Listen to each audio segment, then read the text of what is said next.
네, 여러분 안녕하십니까? 10분 서당 이야기 한자 오늘 제 46강을 시작합니다. 46강 첫 번째 글자는 병 뚜껑을 덮는 글자 덮을 아입니다. 글자 구조 보시겠습니다. 자, 윗부분에 빨간색 부분이 뚜껑이고 그림을 같이 보시면서 또 파란색 부분은 병 주둥이 모양입니다. 그래서 병 뚜껑을 병 주둥이에 덮는 덮을 아입니다. 병 뚜껑을 병 주둥이에 덮는 덮을 아. 이 덮을 아의 글자는 부수 글자고 다른 글자와 결합돼서 쓰는 글자입니다. 근데 이 글자가 글자의 윗부분에 쓰일 때는 마치 선역서처럼 모양으로 변하게 됩니다. 자, 그래서 덮을 아의 모습이 변형된 글자가 이거라 하는 걸 다시 기억해 주시기 바랍니다. 다음 배울 글자는 구활료, 요긴할료입니다. 이 글자는 여인이 온 매무새를 단정하게 추스르기 위해서 띠를 허리에 묶었다는 얘기입니다. 그래서 그 띠를 구했고 그 띠가 아주 요긴했다는 글자입니다. 자, 그 글자 구조를 보면 윗부분에 앞서 배웠던 덮을 아가 있고 아랫부분에 여자녀가 있죠. 자, 그래서 글자 이야기 정리하겠습니다. 띠로 허리를 덮은 여자, 구활료, 요긴할료. 띠로 허리를 덮은 여자, 구활료, 요긴할료. 구활료, 요긴할료가 들어간 글자 필요라고 하는 말이 있죠. 반드시 필자에 요긴할료를 쓰면 꼭 소용이 된다. 없어서는 아니 된다는 뜻이 필요란 말입니다. 다음은 중요란 말도 있습니다. 무거울 중자에 요긴할료를 쓰면 매우 귀중하고 소중하다는 뜻이 중요란 말입니다. 다음 배울 글자는 날셀용입니다. 날셀용은 우리가 31강에서 소술용을 배웠는데 그 글자가 윗부분에 나옵니다. 네, 글자 구조를 보면 윗부분에 소술용, 아랫부분에 힘력이 있죠. 그래서 솟구치는 힘이니까 빠르고 날쌔다는 뜻 날셀용입니다. 글자 정리하겠습니다. 솟구치는 힘으로 빠르고 날셀용. 솟구치는 힘으로 빠르고 날셀용. 무용담이라고 하는 말이 있습니다. 셀무자에 날셀용자에 말씀 담자입니다. 싸움에서 용감하게 활약해서 공을 세운 이야기를 무용담이라고 합니다.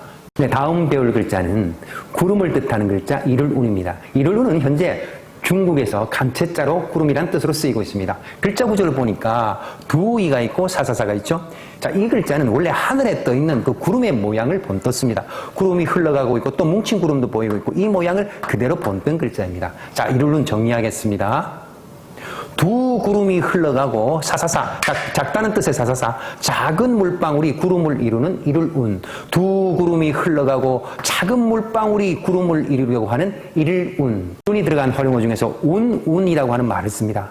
운이라고 하는 말은 글이나 말을 인용하거나 생략할 때 이러이러하다고 말하는 뜻으로 쓰이는 말이 운입니다. 예를 들어서 이제 지난 일은 더 이상 운운하지 맙시다 라는 말을 쓸 수 있는 거죠.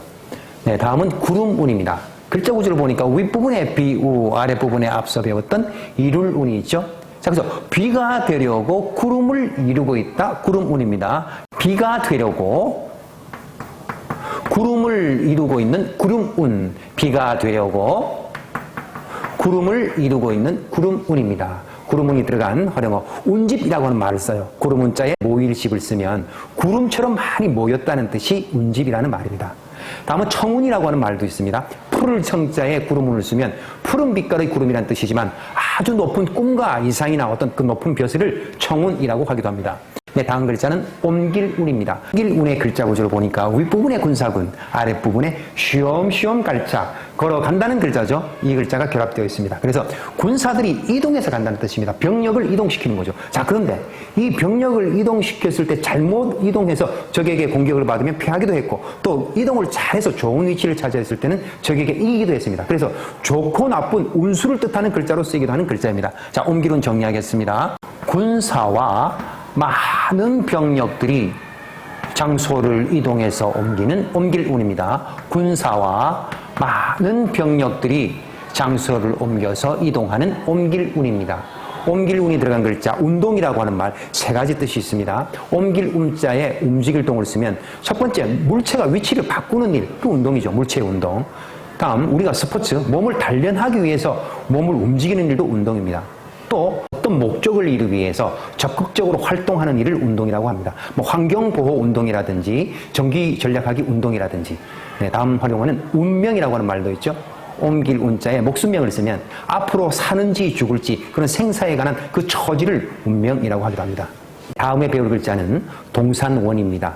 동산원에 나오는 글자는 우리가 29강에서 배웠던 멀원에서 쓰인 글자와 같은 모양이 들어있습니다. 옷길원이라고 하는 글자가 있는데 입구와 어디가 결합된 글자입니다. 많이 복잡합니다. 자, 그래서 단순하고 재밌게 기억하겠습니다. 먼저 동산원의 글자 구조부터 보겠습니다. 넓은 땅을 뜻하는 나라국 에워쌀리가 있고 그리고 안에 옷길원이 있는데 이것을 세 부분으로 나누어서 재밌게 기억하겠습니다. 흑토 모양은 토요일로 기억하고 이 입구 모양은 놀이동산으로 기억합니다. 그 아랫부분은 화살표 따라가자라는 말로 기억을 합니다. 자, 넓은 땅, 토요일에 놀이동산으로 화살표를 따라서 가자. 동산원입니다. 넓은 땅이 있는 토요일에는 놀이동산으로 화살표를 따라서 가자. 동산원입니다. 자, 동산원이 들어간 글자. 공원하면 공평할 공자에 동산원을 써서 여러 사람들이 휴식을 위하여 만든 큰 정원을 공원이라고 합니다. 다음은 낙원이라고 하는 말도 있죠. 즐거울 낙자에 동산원을 쓰면 아무런 걱정도 없이 살 수 있는 즐겁고 행복한 곳이 낙원이란 말입니다. 네, 다음 글자는 완전할 완입니다. 완전할 완을 보면 그 아래 부분 파란색의 글자는 29강에 으뜸원이라고 배웠습니다. 그 글자가 결합되어 있습니다. 윗부분에 집면, 아랫부분에 으뜸원이 결합되어 있죠. 자, 그래서 완전할 완은 집을 지을 때는 가장 으뜸으로 정성스럽게 지어야 한다는 완전할 완입니다. 집을 지을 때는 가장 으뜸으로 정성을 다하여 짓는다는 완전할 완입니다. 사람이 사는 집이 무너지거나 하면 안 되니까 아주 철저하고 완벽하게 결점 없이 지었다는 뜻이겠죠. 완전 무결이라고 하는 말이 있습니다. 완전할 완자에 온전전자, 없을 무자, 이지러질 결자입니다. 모든 것이 충분하게 준비되어서 결점이나 부족함이 없다는 뜻이 완전 무결이라고 하는 사자성어입니다. 네, 다음 글자는 집원입니다.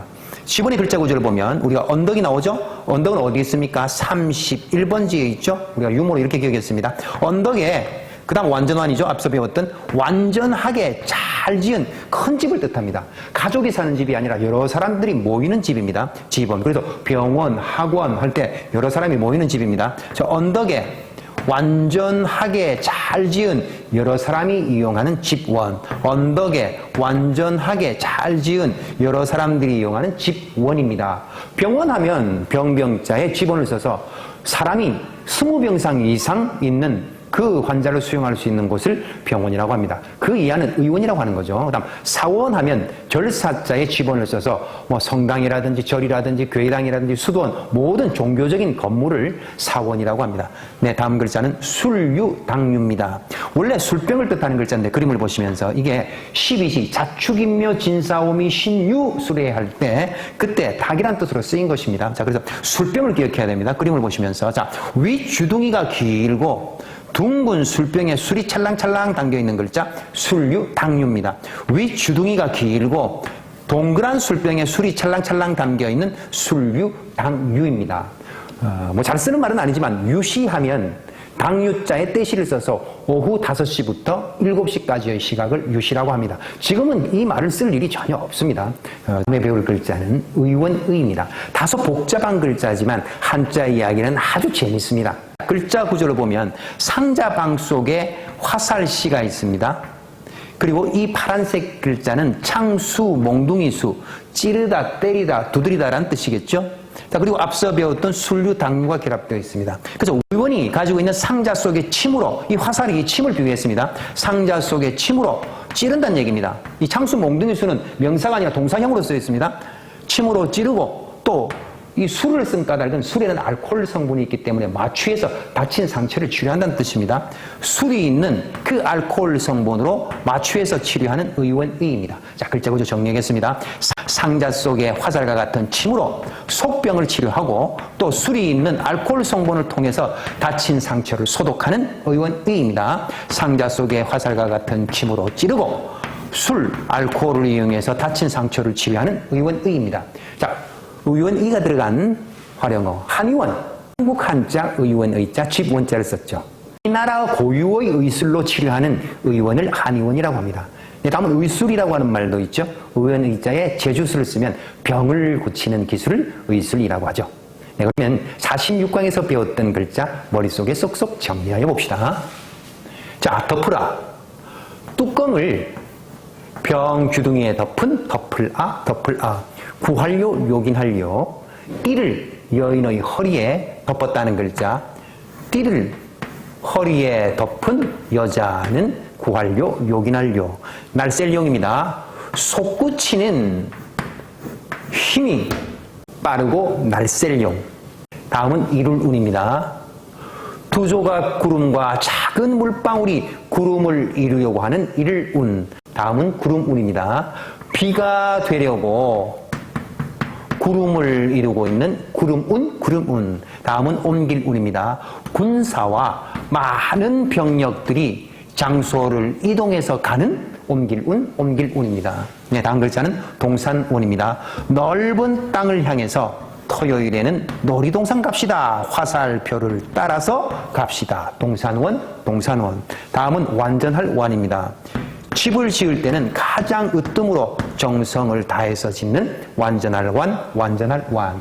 다음은 집원입니다. 언덕에 완전하게 잘 지은 여러 사람들이 쓰는 집, 집원, 집원. 다음은 술유, 닭유입니다. 윗주둥이가 길고 둥근 술병에 술이 찰랑찰랑 담겨있는 술유, 닭유. 다음은 의원입니다. 상자 속에 화살과 같은 침으로 찌르고 또 술이 있는 알코올로 상처를 소독하고 치료하는 의원이, 의원이.